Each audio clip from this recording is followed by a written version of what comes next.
যেহেতু আমার নামের পিছে নেই কোনো সরকার, তাই আমি ভিডিও বানাতে পারি না বারবার, তারপরেও ভিডিও বানিয়ে ফেলেছি। আরেকবার ভালো যদি না লাগে আনলাইক দিন বারবার। আজকে আমাদের ভিডিওর বিষয় 2রা এপ্রিল বাসজার। 2রা এপ্রিল সারা দেশে একসাথে শুরু হবে এসএসসি পরীক্ষা। শিক্ষার্থীদেরকে প্রতিনিয়তই শুনতে হবে প্রস্তুতি কেমন আছে। আজকে আমরা এই পর্ব সাজিয়েছি একটু অন্যভাবে। প্রস্তুতিগুলো যদি অন্যভাবে হয় কেমন হবে? প্রথম, যদি ফুটবল কোচের ভাষা অনুযায়ী প্রস্তুতিটা হয় তাহলে দেখে আসি।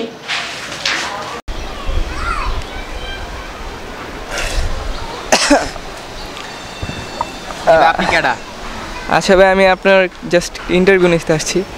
মানে আপনার তো সামনে এইচএসসি পরীক্ষা, তো ওই ব্যাপার নিয়ে আপনার মতামত জানতে চাই। ভালো যে কামে আইছেন। যেহেতু ভাই আমি ফুটবল খেলি, দেখতেছেন অনেক খেলে অনেক টায়ার্ড, তো আমি আমার ফুটবলের ভাষায় বলি।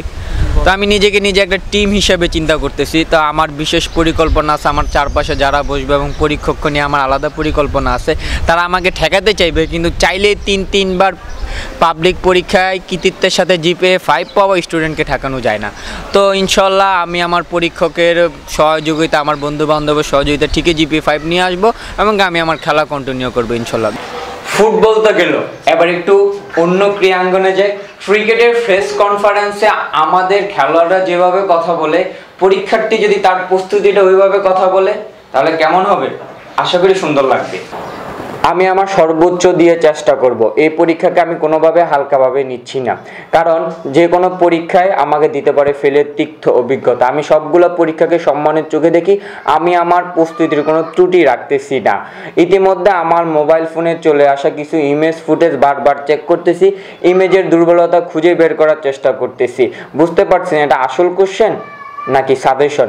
তবে ব্যাটে বলে যদি লেগে যায় ছক্কা ইনশাল্লাহ হবেই। ধন্যবাদ সব। না, আমি পারবো না, এটা আমাকে দিয়ে হবে না। হ্যাঁ বন্ধুরা, কিছু মেয়ে আছে যারা একটু ঢঙ্গিলা বেশি। তো ওই ঢঙ্গিলা মেয়েরা যদি এসএসসি পরীক্ষার প্রস্তুতি জানায় তাহলে কেমন হবে? অবশ্যই একটু হাস্যকর হবে। চলুন দেখে আসি। আল্লাহ, আমার এইচএসসি পরীক্ষা। অ্যাকচুয়ালি সত্যি কথা বলতে কি জানেন, আমি না মেকআপ করতে করতে পরীক্ষার প্রস্তুতি নেওয়ারই সময় পাইনি। তারপরও আমি আশাবাদ ব্যক্ত করতেছি আমি জিপিএ 5 পাবো, কারণ আমার ভিতরে জিনিস আছে না, একটু একটু করে দেখাবার ছেলেরা তো পাগল হয়ে যাবে। স্যার যদি না দেখে স্যারকে এটা দিয়ে দিব, স্যার তো আমাকে পারবে না সব কিছু দিয়ে দিতে। আমি কোনো ভয়ই পাচ্ছি না পরীক্ষা নিয়ে, আমি অনেক এক্সাইটেড, আমি পরীক্ষা দিব। তাই ধন্যবাদ, আসি এখন। আল্লাহ, ইয়ো সবাই এখন ইয়ো নিয়ে ব্যস্ত। আর ইয়ো মাইন্ডের ছেলেটা যদি এসএসসি পরীক্ষার প্রস্তুতির কথা জানায় তাহলে সে কিভাবে জানাবো? অবশ্যই ইয়ো ভাবে জানাবে। চলুন দেখে আসি ইয়োরা ইয়ো ভাবে কিভাবে ইয়ো জানায়। কেউ আমাকে থামাতে পারবে না, আমি পরীক্ষা দিবই, A+ আনবই, কেউ আমাকে থামাতে পারবে না। ইয়ো আমার মামা আছে, প্রশ্ন আমাকে দিবে, আমি পরীক্ষা দিব, A+ আমি পাবো, কেউ আমাকে থামাতে পারবে না। ইয়ো বিটিভি দেখে না এমন কোন লোক বর্তমানে বাংলাদেশে পাওয়া খুব দার। আমাদের জীবন এখন ভাই বিটিভির মতন হয়ে গেছে, দেখার আর কিছু নাই। তারপরও বিটিভির 8টার সংবাদটা একটু দেখে আসি প্রস্তুতি নিয়ে, কেমন লাগবে? পড়ছি রাত 8টার বাংলা সংবাদ। প্রথমে চলে যাচ্ছি প্রধান শিরোনামে। আগামী 2রা এপ্রিল সারা দেশে একসাথে শুরু হচ্ছে এইচএসসি পরীক্ষা।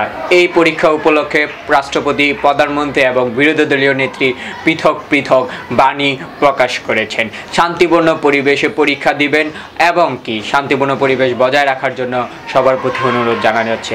আমি উৎসবমুখর পরিবেশে পরীক্ষার জন্য প্রস্তুত এবং আশাবাদ ব্যক্ত করছি আমি জিপিএ 5 পাবো ইনশাআল্লাহ।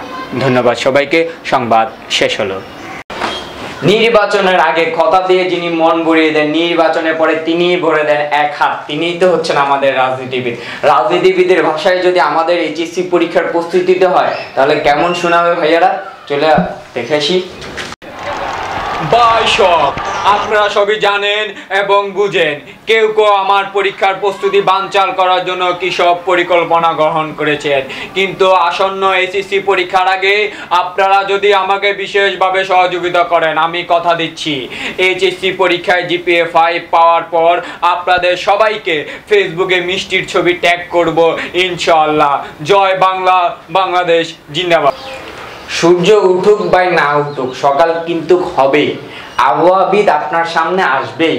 আর আবহাওয়াবিদ যদি তার পরীক্ষার প্রস্তুতিটা জানায় তাহলে কেমন হবে আবহাওয়াবিদের বাসায় চলুন দেখে আসি এসএসসি পরীক্ষার প্রস্তুতি, সঙ্গেই থাকুন। পরীক্ষার আবহাওয়ায় আপনাদের স্বাগতম। আমি সালমান রাদেব আছি আপনাদের সাথে। জানিয়ে দিব আজকের পরীক্ষার প্রস্তুতির আবহাওয়া। আগামী 2রা এপ্রিল সারা দেশে একসাথে শুরু হবে এসএসসি পরীক্ষা। অস্থায়ী এবং কোথাও কোথাও হালকা এবং মাঝারি ধরনের প্রশ্ন ফাঁসের আশঙ্কা থাকলেও প্রশ্ন ফাঁস হওয়ার কোনো সম্ভাবনাই নেই। তাই আমার বাবা মা আমাকে কঠোরভাবে নির্দেশনা দিয়েছেন ভালো প্রস্তুতি নেওয়ার জন্য। আমি গতকাল পড়ার টেবিলে বসেছি সন্ধ্যা 6টা বেজে 53 মিনিটে এবং পড়ার টেবিল থেকে উঠেছি সকাল 3টা বেজে 52 মিনিটে। আমার পরীক্ষার প্রস্তুতি সম্পর্কে আমি বিশেষভাবে আশাবাদ ব্যক্ত করছি। আমার পরীক্ষা ভালো হবে ইনশাআল্লাহ। এবং কালকে সর্বোচ্চ পড়ালেখা করেছি সকালে এবং সর্বনিম্ন পড়ালেখা করেছি রাতের বেলায়। আমি জিপিএ 5 নিয়ে আশাবাদ ব্যক্ত করছি। ধন্যবাদ। আজকের আবহাওয়া প্রস্তুতি এখানেই সমাপ্ত ঘোষণা করছি। বন্ধুরা, এবারের ভিডিওটা আমরা সাজিয়েছি এইচএসসি পরীক্ষার্থীদের প্রস্তুতি নিয়ে। তো যারা এবার এইচএসসি পরীক্ষা দিবে তাদের জন্য আমার শুভকামনা রইল। প্রশ্ন ফাঁস এবং নানা ধরনের গুজবের দিকে তোমরা কান না দিয়ে তোমরা নিজেদের প্রস্তুতি নিজেদের মতন ভালো পরীক্ষা দাও। আশা করি সবার ভালো পরীক্ষা হবে। সবার জন্য শুভকামনা রইল। আর আমার এই ভিডিওটা যদি আপনাদের ভালো লেগে থাকে অবশ্যই লাইক, কমেন্টস এবং সাবস্ক্রাইব করে আমার সাথে থাকবেন। সবাইকে ধন্যবাদ। ভালো থাকবেন, সুস্থ থাকবেন। আল্লাহ হাফেজ।